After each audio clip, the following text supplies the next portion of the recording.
प्रश्न पूछा गया है कि आप कहते हैं दुख तो तनाव है ही, परंतु सुख भी तनाव है, वह कैसे? दुख भी तनाव है और सुख भी तनाव है, क्योंकि दोनों में ही उत्तेजना है।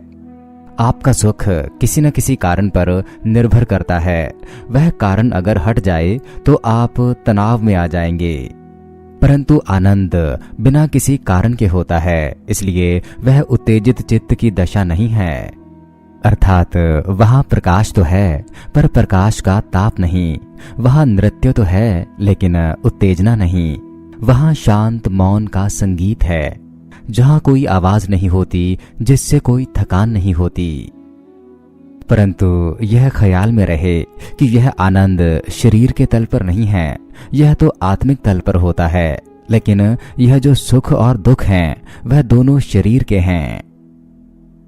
और इसी से संबंधित अगला प्रश्न पूछा गया है कि क्या साधु का लक्षण भी ऐसा ही होता है, जिसके जीवन में संतोष ही संतोष है, जिसे कुछ ना भी मिले तो भी स्वीकार भाव में ही होता है।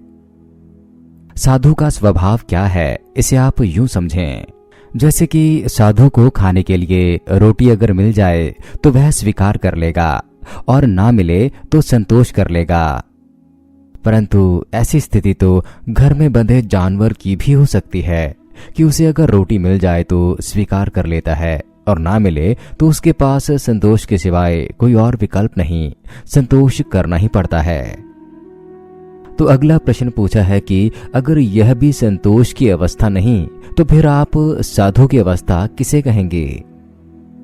आनंद को उपलब्ध हो चुके साधु की अवस्था कुछ ऐसी होती है कि रोटी अगर मिल जाए तो बांट के खाए और अगर ना मिले तो नाच के धन्यवाद करे परमात्मा का कि तुमने तपश्चर्या का एक अवसर और दिया।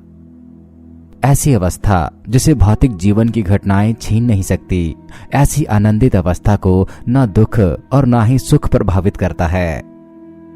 तो यही है साधु की परिभाषा, जो भी मिल जाए उसे बांट के खाए।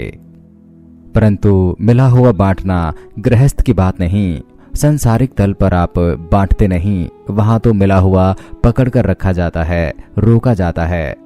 परंतु अगर कोई बांटे तो साधु की अवस्था, वो चाहे आनंद हो, ज्ञान हो, ध्यान हो, कुछ भी हो, जो भी मिल जाए उसे बांट देता है।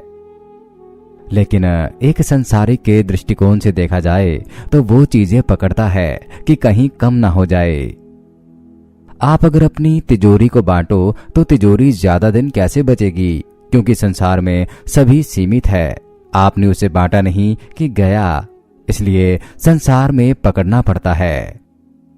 परंतु यह आदत आत्मिक स्तर पर नहीं होती, वहां तो जितना बांटो उतना बढ़ता है, जितना उलीचो उतना नया आता है। तो साधु के आनंद को नष्ट नहीं किया जा सकता, लेकिन मनुष्य की उत्तेजना मनुष्य पर बहुत प्रबल होती है, बहुत जल्दी उसका सुख छीना जा सकता है, और संसारिक तल पर तो आनंद का कुछ भी पता नहीं होता। तो हम सभी को पहली बात तो यह समझनी चाहिए कि जो हमें मिल गया है उसका हमें पता नहीं चलता। जिंदगी खुद इतनी बड़ी चीज है जो हमें मुफ्त मिल गई है, लेकिन उसके लिए हमारे मन में कोई धन्यवाद ही नहीं है। हम कहते हैं और कुछ मिलना चाहिए, और अगर कुछ मिल भी जाएगा तो उसके लिए हमारे मन में धन्यवाद का भाव नहीं उठता, क्योंकि वह मिला हुआ हम भूल जाते हैं और कहेंगे कुछ और मिलना चाहिए।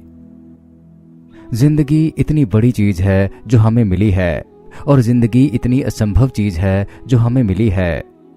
लाखों सूरज हैं इस ब्रह्मांड में और लाखों पृथ्वियां हैं, और इस एक छोटी सी पृथ्वी पर जीवन संभव है, और यह बहुत ही आश्चर्यजनक है। इस पृथ्वी पर भी करोड़ों प्रकार की योनियां हैं, उनमें भी अकेले मनुष्य को थोड़ा सा बोध है। बोधपूर्ण जीवन अकेले मनुष्य के पास है, और इस जीवन का होना और चेतना का होना बहुत बड़ी घटना है। लेकिन हम कहते हैं कि जीवन बेकार मालूम पड़ता है, और ध्यान भविष्य की वासनाओं में लगा रहता है कि यह क्यों नहीं मिलता, वह क्यों नहीं मिलता। तो जब यह समझ आप में पैदा होगी, यह समझ जब आप में गहरी होगी, तब आप बहुत आनंद से भरने लगेंगे। और परमात्मा की इस कृपा का परमात्मा को धन्यवाद दे पाएंगे।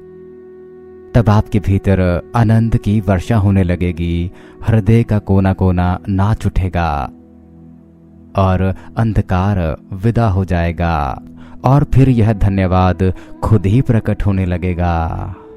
हरिओम तत् सत।